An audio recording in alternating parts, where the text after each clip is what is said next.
მოგესალმებით ზურფასო YouTube-ის მსმენელებო და მაყურებლებო, დაგეგმეთ ახალი ვიდეოთი. სამთავრობო თემაზე გადავიდოდე, მანამდე მივესალმებით ჩემს ახალ გამომწერებს და ძველებსაც მოგკითხავთ. თუ თქვენ ჩემს არხზე გადმოხვალთ და ჩავუყევით ვიდეოებს, ნახავთ, რომ წიგნების განხილვის ყველა ეპიზოდს შევცვალე გარეკანი და მე მგონი ესე უფრო კარგად გამოიყურებიან ისინი და შეგიძლიათ თქვენი აზრი ამ ვიდეოს კომენტარებში დააფიქსიროთ. ახლა კი გადავიდეთ თავარ თემაზე. დღევანდელ ვიდეოში ვაპირებ ვისაუბრო ფრენსის სკოტ ფიჩჯერალდის რომანზე სახელწოდებით დიდი გეტსბი, რომელიც მე განვიხილე დაახლოებით ნახევარი წლის წინათ და სწორედ ამ წიგნის განხილვით დაიწყო ჩემი მოღვაწეობა, აქტიური მოღვაწეობა YouTube-ზე და ერთ-ერთ ვიდეოში აღვნიშნე კიდევაც რომ ამ წიგნს ხელმეორედ განვიხილავ მეთქი, იმიტომ რომ მაშინ ახალი ვიყავი და ცოტა ენა მეოდა და ასე შემდეგ არც ეხლა ვლაპარაკობ რა გადასარევად, მაგრამ იმ განხილვას ნამდვილად აჯობებს და ალბათ იმ განხილვას არ წავშით, თუმცა აუდიტორია შესული და მხოლოდ მე შემეძლება ხოლმე მისი ხილვა რომ შემდგომში შეტარება გავაკეთო ახლანდესა და ნახევარი წლის წინ არსებულ ვიდეოს შორის. წიგნში მოქმედება ხდება მე-20 საუკუნის 20-იან წლებში, ეს არის ჯაზის ეპოქა, ეს არის მშრალი კანონის პერიოდი, როდესაც ამერიკის შეერთებულ შტატებში აიკრძალა სასმელთ ვაჭრობა, თუმცა ყველაზე მეტი სასმელი სწორედ მაგ პერიოდში წარმოებოდა, მაგ პერიოდში იყიდებოდა და მაგ პერიოდში არსებობდა ყველაზე მეტი ლოთი ადამიანი, ლოთობა ვინც დაიწყო მოკლედ. წიგნს ყავს ცხრობელი, ვინმე ნიკ ქერეუეი, 29 წლის ახალგაზრდა, რომელიც ქალაქ ნიუ-იორკში გადავა საცხოვრებლად 80-მოცდოლარით იქირავებს ბინას და ის ცხოვრობს ზღვის მახლობლად, ანუ ზღვა არის მიწაში შეჭრილი ყურის სახით და ორი კონცხი არის გამოზრდილი, ასე რომ ვთქვათ, ამ ზღვაში და ერთ მხარეს სწორედ ცხოვრობს ჩვენი ნიკი და მის გვერდით არის აშენებული უზარმაზარი სასახლე, რომელშიც ვინმე კაცი ცხოვრობს გვარად გეტსბი, რომელიც მართავს ხოლმე ყოველ საღამოს მდიდრულ წვეულებებს, სადაც ასობით ადამიანი დადის დაპატიჟებული, დაუპატიჟებელი, ისმის მუსიკა, არის სმა და ჭამა და გართობა და მთელი ამბავი ხმაური და ასე შემდეგ. ნიკი ბუღალტერიას შეისწავლის და პერიოდულად ჩადის ხოლმე ქალაქში სამუშაოდ და ცოდნის გასაღრმავებლად. კონცხის მოპირდაპირე მხარეს, ანუ გეტსბის პირდაპირ არის კიდევ ერთი მდიდრული სახლი, რომელშიც ცხოვრობს ვინმე დეიზი ბიუქენენი, ტომ ბიუქენენის მეუღლე, და მათ საერთო შვილი ყავთ 13 წლის გოგონა. დეიზი ჩვენი ნიკის გარებიძაშვილი გახლავთ. ერთ დღესაც დეიზი მას თავის სახლში დაპატიჟებს, სადაც გაიცნობს აგრეთვე ჩოგბურთელ გოგონას, ჯორდან ბეიკერს და ჯორდანსა და ნიკის შორის რაღაც რომანის მაგვარი წარიმართება თერე წიგნის განმავლობაში, თუმცა სერიოზულ ურთიერთობაში არ გაიზარდება. აქ საინტერესო პერსონაჟი თვითონ დეიზის მეუღლე ტომ ბიუქენენი არის, რომელსაც ნიკი იცნობდა ჯერ კიდევ კოლეჯიდან. თუ არ ვცდები, ერთად თამაშობდნენ საფეხბურთო კლუბშიც და ტომი იყო საკმაოდ წარმატებული, რაღაც კუნთმაგარი, სიმპათიური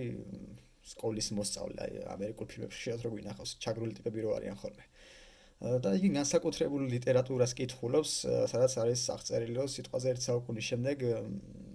ევროპას შავკანიანები და დაიპატრონებიან და თეთრკანიანები უმცირესობაში ვიქნებით, მაგრამ მოდი ვაღიაროთ, რომ ეს თითქმის ახდა კიდევაც, იმიტომ რომ დღეს ევროპას რო გადახედოთ, ბევრი ქვეყანა ემიგრანტებს ფართოდ ვუღებს კარს, ის ემიგრანტები ზირთად არიან ხო განუვითარებელი ქვეყნებიდან ჩამოდიან, იმიტომ რომ ძალიან სწრაფად მრავლდებიან, თასყანაში ვეღარ ეტევიან და მიდიან ევროპაში, განუვითარებულ ქვეყნებში და იქ მისდევენ ძარცვაგლჟას უბედურებას და იქაური მთავრობები მათ ფულსაც უხდის, ხელსაფარებს და თუ რამეს იტყვი მაზეც ისევ შემოგდგებიან რა. იმ ქვეყნის წარმომადგენლებს და ეს ყველაფერი რაც არ უნდა რასწორად ჯერ ღერდეს სიმართლე არის და ეგრე არის. თეთრკანიანი რაცა საკუთარ თავს იღუპავს. ამ შემთხვევაში ევროპა. ერთ დღესაც ჩვენს ნიკს თავის მეზობლისგან, გეტსბისგან მოუვა წერილი, რომ ბატონი გეტსბი გეპატიჟება თავის წვეულებაზე და დიდ პატივს დაძდებ თუ მას ეწვევი და ამ შემდეგ და იმ საღამოს ნიკი გადავა თავის მეზობელთან, სადაც ნახავს ამ ჩოგბურთელ გოგონას ჯორდანს და მასთან ერთად გაატარებს რამოდენიმე საათს, 1000 ჯულის ხალხი ირევა, ზოგი დაპატიჟებულია, ზოგი დაუპატიჟებელი და სწორედ ამ წვეულებაზე გაიცნობს თავად მასპინძელს, რომელთანაც გააბავს ურთიერთობას. მასპინძელი მას ეტყვის, რომ საიდანღაც მეცნობა თქვენი სახეო და გარკვევენ, რომ ორივე იბრძოდა პირველ მსოფლიო ომში.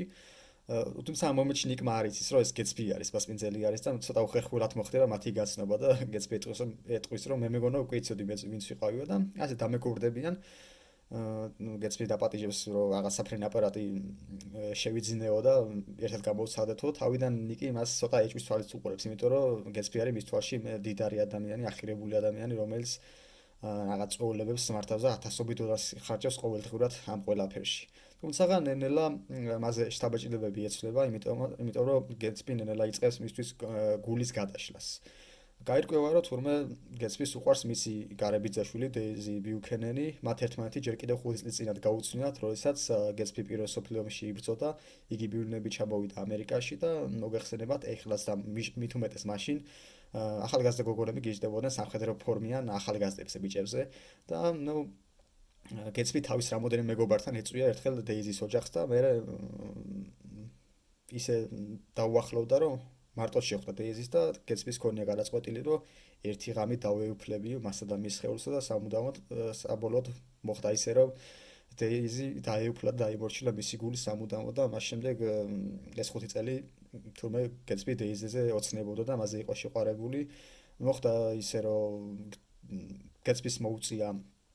ფრონტის ხაზზე ევროპაში დაბრუნება დეიზი წერდა ხშირად თავიდან რომ მალე დაბრუნებულიყო იმიტომ რომ შეიძლება სხვა კაცზე გაეთხოვებინათ და თავზე მოძალა არ იყო უმინდა ვერ გამოიქცეოდა ფიზიკურად ამხელა ის იყო საზღვარი მთელი ატლანტის ოკეანე იყო მათ შორის წარმმართველი და საბოლოოდ დეიზი გაათხოვეს ტომ ბიუქენენზე საკმაოდ სარფიანად თან გეცპი გინდა არ წასულიყო ომში იმ მომენტში მას დიდი ქონება არ ჰქონდა და შესაბამისად დეიზის მშობლები მას დაიწუნებდნენ რა არა როგორც არაშესაფერის სასიცოს და გეცპემ დაისახა მიზნად რომ გამდიდრებულიყო იმდენი ფული ეშოვა რომ უფლება ქონოდა და დეიზის მშობელთან მისულიყო და მისი ხელი ეთხოვა ну მას ახლა შენ ქვარი ყავდა თუ შვილი ყავდა ეს პრობლემა არ იქნებოდა იმიტომ რომ დეიზი მას ეჯერა როგორც თვითონ უყვარდა ეჯერა რომ დეიზისაც იგივენაირად უყვარდა მთელი ამ 5 წლის განმავლობაში და გადაწყვეტს რომ ნიკი შუამავლად გამოიყენოს ნიკი და ჯორდანი და ნიკი თავის ბიძაშვილი დეიზის თავის სახში დაპატიჟებს და მე გეცპი უცებ მოულოდნელად შემოვა ეწევა მას და ამდენი 5 წლიანი უნახაობის შემდეგ ისინი ერთმანეთს ნახავენ ცრემლი გადმოუგორდებათ მე გეცპი იტყვის რომ წამოვიდე ხა ჩემ სახლში გადავიდეთო აქვე არის თუ დაგათვალიერებინეთო და გადავლენ მის დიდრულ სახლში და ათვალიერებინებს ლამაზ დიდრულ ოთახებს მის გარდერობს ანსასელების კოლექციას ნახატებს ასე შემდეგ და იქ ფრესკო ფიჩერალდი ნიკის პირით კარგად გადმოსცემს რომ თითქოს გეცპის არაჯერაო დეიზის რეალურობაო თითქოს არაჯერაო მის გვერდით დგაო იმიტომ რომ ვერც ერთი ხელშესახები რეალობა ვერ შეედრება ადამიანის გონებაში წარმოქმნილ და წარმოდგენილ იდეალებს. ამის შემდეგ დეიზი თავის მეუღლესთან ერთად წვევა გეცპის ერთ-ერთ წვეულებაზე. გეცპი სწორედ ამიტომ მართავდა ამ წვეულებებს, რომ დეიზის ყურამდე მისულიყო ეს ამბავი, გახსენებოდა მათი საერთო წარსული და მის წვეულებაზე მისულიყო, იმიტომ რომ ბევრი დაუპატეჟებელი სტუმარეს მიდიოდა ხოლმე როგორც თავიდან ვახსენე. შემდგომ კი მოხდება ასეთი რამ, ტომის გეცპი არ მოეწონება თავიდან და გადაწყვეტს რომ მასზე ინფორმაციები გამოიკვლეს ვინ არის როგორ გამდიდრდა რაც წარმოადგენს შემდეგ და ერთადერთაც ტომს კი არა და ნიქსა და გეცპის ბიუქენენები თავიანთ სახში მიიწვევენ ჯორდანიც იქნება და დეიზი გათქვამს ასე ვთქვათ თავის თავს რა აშკარად ეპრანჭება გეცპის და ტომი შეშფოთებული ნენელა რაღაცებს ხვდება რომ ვინ არის ეს კაცი საიდან გამოჩნდა მის ცხოვრებაში რომ ეს ადეკატად მის სოლს არტმევს მის თვალწინ ხო აღშფოთდება და გადაწყვეტენ რომ ქალაქში ნიუ-იორკში ჩავიდნენ და იქ გააგრძელონ გართობა და ასეთი რამე მოხდება რომ ტომი გადაწყვეტს თამაშს წაეთამაშოს გეცპის და ეწვის რომ მოდი ძველო როგორც გეცპი მისის ხოლმე ადამიანთან მიმართა ძველოთი შეძველოთი მიმართავს ხოლმე და ეს ეწვის შეძველო მოდი მე შენ მანქანას დავждებიო შენ ჩემს აზრებს წავიდე ქალაქშიო კაიო გეცპის საყვება თამაში ოღონდ შენ მანქანას დაჯექიო ოღონდ შენ წაიყვანე ნიკი და ჯორდანი და შენ მეუღლეს მე წავიყვანო და დეიზისაც მოეწონება ეს აზრი და მოკლედ გეცპი და დეიზი ჩაჯდებიან ტომის მანქანაში ხოლო ტომი ნიკისა და ჯორდანს ჩაისვას გეცპის ყვითელ მანქანაში ყვითელი მანქანა ეს აუცილებლად უნდა დავიმახსოვროთ მნიშვნელოვანი დეტალი არის ამ წიგნში და გზად ისინი ტომი გააჩერებს ერთ-ერთ საბეზინოსთან და იქ ერთი ხელოსანი ცხოვრობს ამ კაცი იცნობს და ამ კაცის ცოლი მითრილი არის სახელი არ სწორად თქვი მე მგონი ამ ქალის შევეშვათ არა მნიშვნელოვანი დეტალი ამ კაცის ცოლი მოკლედ არის ტომის საყვარელი რომელიც ჩვენ თავიდან ვიგებულობ თავიდან ვიცით თხრობელმაც და დეიზიმაც კი იცის მისი არსებობის შესახებ და ქალი იმდეს ბედავს ხოლმე რომ ტომის საკუთარ სახში ურეკავს ხოლმე და ტომი გვერდზე ოთახში გადის და ესმის როგორ ელაპარაკება მისი მეუღლე ამ ქალს, საყვარელს. მაგრამ დეიზი ამის გამო ოჯახის დანგრევას არ აპირებს, იმიტომ რომ მათ საერთო შვილი ყავთ. დიდარი არის ტომი და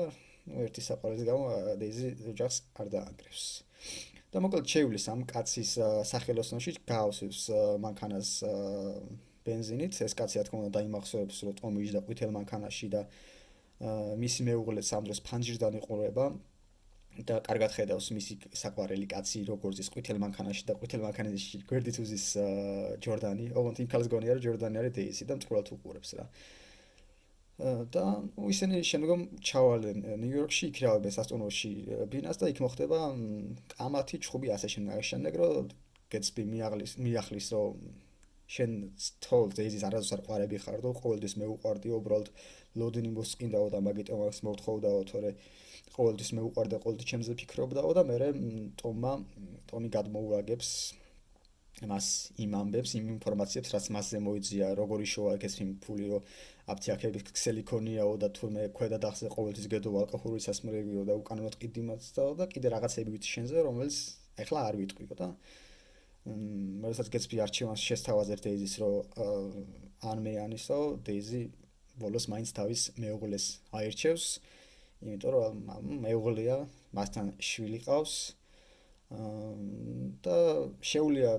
შეუძლიათ რომ იყვნენ ცოლ-ქმარი და შეუძლიათ ამავდროულად იყვნენ თავისუფალ ურთიერთობაშიც ერთმანეთს არ აუკრძალოთ ეს ყველაფერი და გეტსბის და რომ დარჩენილიყო ესეთი ურთიერთობა ვერ იქნებოდა. და ტომი მიხვდება რომ გაიმარჯვა, მეუღლე დაიბრუნა და უკანა გზაზე ეტყვის რომ ჩვენ მანქანები წავიდეთ ახლა უკანა და შეგიძლია დეიზი შენ ჩაიცვალო ისევ, იმიტომ რომ აღარ აქვს იმისში რომ გეტსბი გადაუხვევს სადმე და დეიზი იგი გაიპარებიან. და უკანა გზაზე მოხდება ეს თუბედურობა, გეტსბი თავის ყვითელ მანქანით მიდის და დაეჯახება სწორედ ტომის საყვარელს, რომელსაც იმ მომენტში თავის ქმარი ეჩხუბა და ქალი გამოვარდება სახელიდან დაინახავს ნაცნობ ყვითელ მანქანას, რომელიც ცოტა ხნის წინათ იჯდა მისი საყვარელი ტომი ბიუქენენი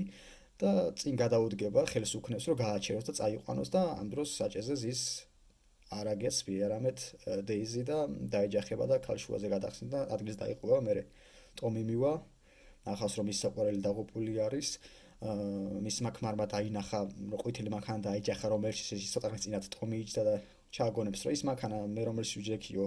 ქალაქში მიყავდა გასაყიდვასო და ეხლა ვიღაც სხვა იჯდა საჭეზეო და მე იმ კაცზე პასუხისმგებელი არა ვარო და ჩააგონებს და ეტყვის სახელს ვინ იჯდა საჭეზე, ეტყვის რომ გეტსბი არის და კაცს ილუზიები გაუჩნდება რომ გეტსბი მოკლა მართლა მისი მეუღლე და მისი მეუღლე ქალაქში ხშირად დადიოდა ხოლმე და ბოლო დღეებში მიხვდა რომ ქალშიება საყვარელს ყოლდა და ეს საყვარელი სწორედ გეტსბი შეიძლება ყოფილიყო და მოხდება ისე რომ მეორე დღეს ჩვენი საწყალი ცოლ-დაღუპული კაცი აიღებს პისტოლეტს და გეტსბის სახლისკენ მივალგას დაადგება. და გეტსბი იმ დღეს იქნება აუზში ჩასული. არა და მებაღე ეტყვის რომ არ ჩახვიდეო. ხო არ დავცალოთო აუზი, იმიტომ რომ სეზონი მთავრდებაო და დროა აუზი დავცალო და გეტსბი ეტყვის რომ ბოლოჯერ ჩავარო უკანასკნელს რა. იმიტომ რომ თელეზაფხულისი გავიდა ერთხელ ჩავსულ ვარო და საბედის წერო აღმოჩნდება მისი ბასეინში ჩასვლა, ასე რომ ვთქვათ. და მოკლედ ეს კაცი მას ტყვიას დაახლის, შემდეგ თავსაც მოიკლავს და ასე დასრულდება ჩვენი გეტსბის სიცოცხლე. და როდესაც ნიკი გადაწყვეტს რომ ეს ამბავი შეატყობინოს დეიზის და მის ქმარს, აღმოჩნდება რომ ისინი ქალაქიდან გაქცეულები არიან. საჭეზე იჯდა დეიზი, მოკლა ადამიანი, მაგრამ ეს ხომ არავინ არ იცოდა რამოდენიმე ადამიანის გარდა. გეტსბი აღგო ამის გამო პასუხი. ხო რაღაცა უნდა დაისაჯოს დეიზი. ამიტომ ბიუქენები გადაწყვეტენ რომ გაიქცენ ქალაქიდან.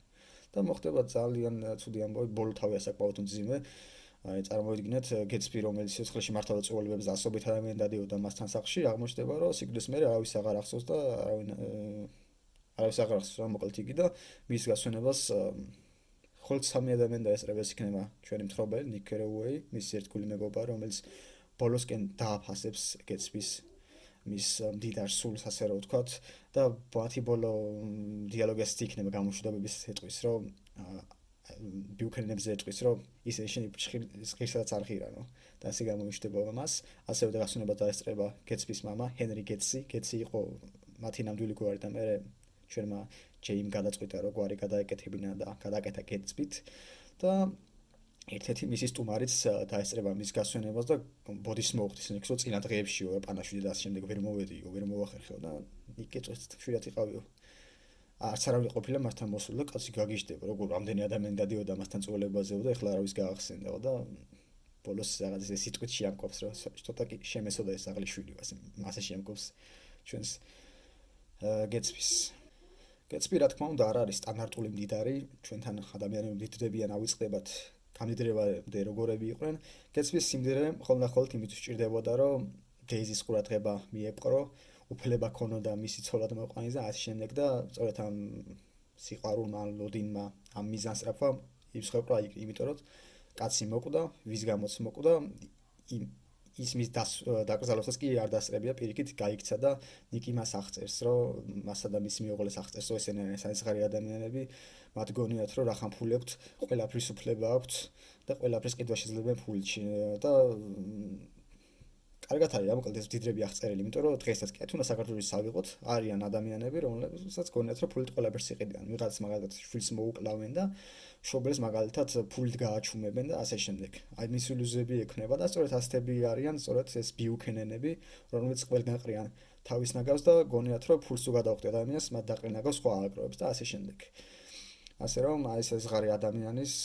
სხერპლი გახდა სწორედ ჩვენი გეცბი, რომელიც ზად იყო, რომ თუ პოლიცია მიაგნებდა ამ ყვითელ მანქანას, ზად იყო, რომ საკუთარ თავზე აიღო მთელი პასუხისმგებლობა და ეთქვა, რომ საჭეზე მევიჯექი და მე მოვკალი ის ქალიო. და 2 წლის შემდეგ ჩვენი ნიკი შემთხვევით გადააწყდება ქუჩაში ტომის და მასთან საუბრისას გაარკვეს, რომ ტომი არანაირად დანაშაული შეგრძნებას არ გრძნობს. არც საკუთარს, არც ცოლისას და მას ჯერა რომ რაც მოხდა, უნდა მომხდარიყო გეცვის სიკვდილი, ის იყო სამართლიანი და მათ არანაირი ბრალი არ მოუწოდათ ამ ყველაფერში. და ჩვენი კი ჩაიქნევს ხელს. ამიტომაც უნდა გვახსოვდეს, რომ ადამიანს შეიძლება თავისწყდება, რომ ისინი არიან მოკვდავები და არ უნდა ესწრაფებოდნენ, მოკლედ სიმდიდრეს კი ბატონო უნდა ესწრაფებოდნენ უკეთეს ცხოვრება და ამ შემდეგ, მაგრამ უნდა გვახსოვდეს, რომ იმ ცხოვრებაში ეს ყველაფერი არ გადაყვება და კვდავები არავინ არ ვართ და ყველანი ერთ დღეს მოკვდებით, ამიტომ უნდა ვიყვარდეს ერთმანეთი და ფული როცა გვიქნება არ უნდა დავიწყოთ ის პერიოდს არ ქონდა და გავუმართოთ ცვებს ხელი და არ უნდა დავაყვედროთ რა და იმუშავე და ჩემსავით მიაღწე წარმატება და ასე შემდეგ. ეს ფული არავის არ შეგვერგება. დღეს კიდე ამით დაგემშვიდობებით, სულ სამი შეგიძლიათ მოეწონოთ ეს ვიდეო, გამოიწეროთ ჩემი არხი. პერიოდულად ვეცდები ხოლმე რომ ძველი ეპიზოდები რაც არის ის წიგნები გადავიკითხო ხელახლა და ხელახლა ჩავიწერო ხოლმე ახალი ეპიზოდები, ხელმეორედ განვიხილო უკეთესად, უკეთეს ხარისხში, ნაკლებად ენა დაბნეულმა და ასე შემდეგ. დღეს კი ამით დაგემშვიდობებით, კარგად ბრძანებოდეთ.